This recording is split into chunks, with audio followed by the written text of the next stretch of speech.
Everyone, it's Molly Connor Hall from Valley Health. I'm an occupational therapist here, and I'm going to be doing this presentation with Michaela Rock, who's also an occupational therapist.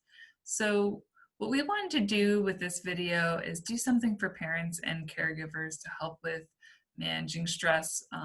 We know that this year with COVID-19, it's been really stressful. So we're hoping that these are some things that you can do for yourself and with your child. And tonight we're going to be looking at mindfulness and deep breathing.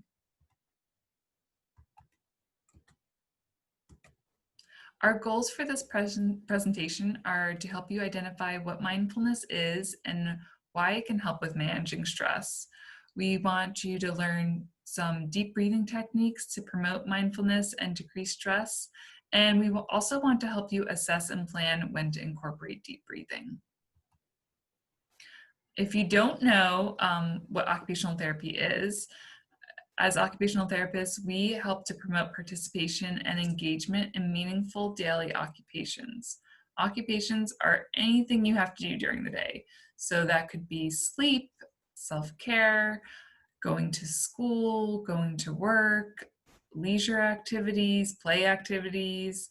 Anything that you need to do or that you want to do is an occupation, and that's what we work on. We take a holistic approach to health and well-being. So we look at the whole person. We're looking at mental, emotional, physical, and social health. We also work on improving skills for occupations. This can include coordination, strength, balance, sensory processing, attention, and self-regulation. If we want to take an example, this boy blowing bubbles, which is a great deep breathing activity that we'll talk about a little later. We would, as occupational therapists, to work on coordination, we might work on, grasping the bubble wand, having the strength to maintain holding the bubble wand up to our mouth, working on balance to stand and blow the bubbles, working on sensory processing, processing the sensory input while we're blowing bubbles. Maybe it's tolerating the smell of the bubbles or tolerating getting that messy, soapy texture on our hands while blowing bubbles. We could also work on attending to popping all of the bubbles that we blow. And we might work on self-regulation, like waiting for our turn to blow bubbles.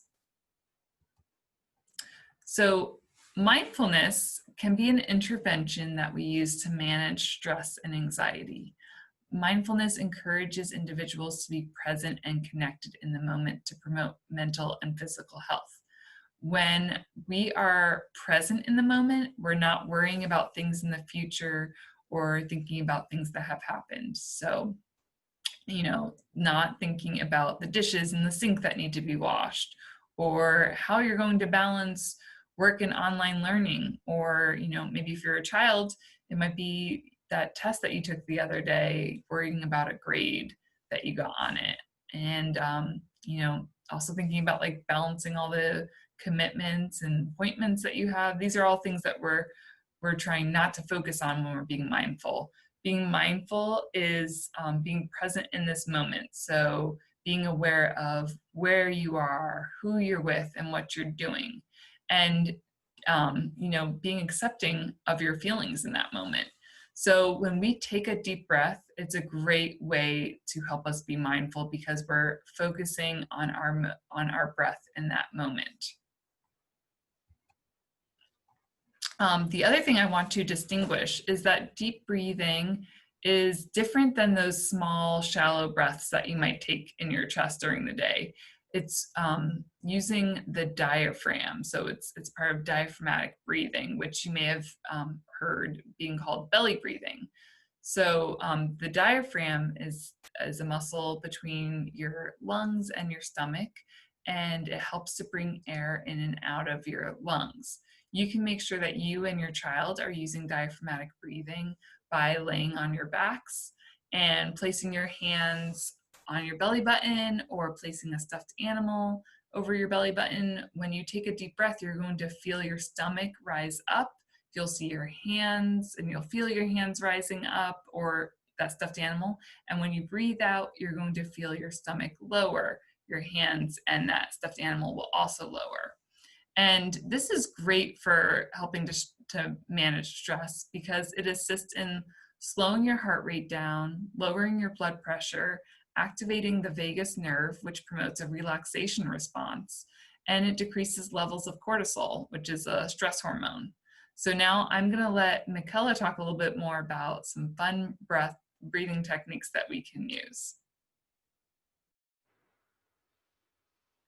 Hi everyone, this is Michaela here. As Molly mentioned, I am also a pediatric occupational therapist here through Valley Health. And today I wanted to talk with you about some activities to work on deep breathing, but in a really fun way. So it's hard for us, especially kids, when we're feeling overwhelmed, feeling anxious or upset, to respond to take a deep breath. In that moment, it can be hard for them to use that strategy.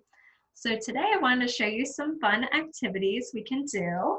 The first one we use a lot here are bubbles. So this is one, as an adult, you can do this. You can take turns with your child.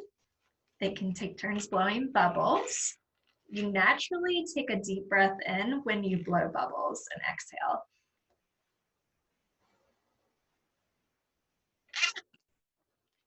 And while you're blowing the bubbles as an adult, your child can work on popping them, maybe using different body parts like pointing with their finger, pinching, maybe using their elbow or their foot to stomp on the bubbles, making it fun for them. Another fun activity that you can use if you have straws at home, you can, and like cotton balls or pom-poms, you could both, you and your child can lay on your belly or sit at the table, in a chair at the table and work on blowing the pom-poms or the cotton balls. You can make a little finish line for them. You can take turns blowing them to have a little race. Another great thing you might have at your house or in the garden is a pinwheel. So another fun activity, it's really shiny, the colors are fun, and you naturally get to take a deep breath here with blowing the pinwheel.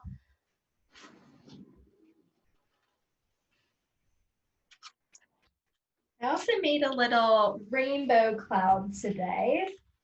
This is a fun one to do that you can use things around the house. I have like coffee filters here and streamers and tissue paper.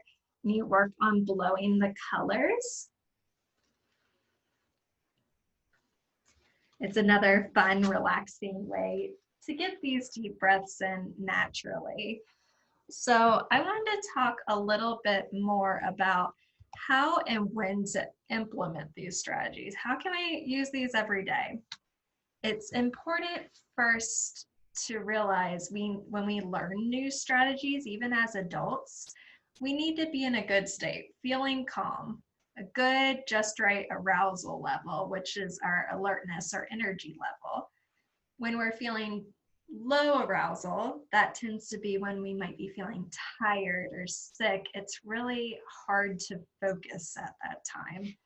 And higher arousal or energy level would be feeling really excited or really frustrated, angry.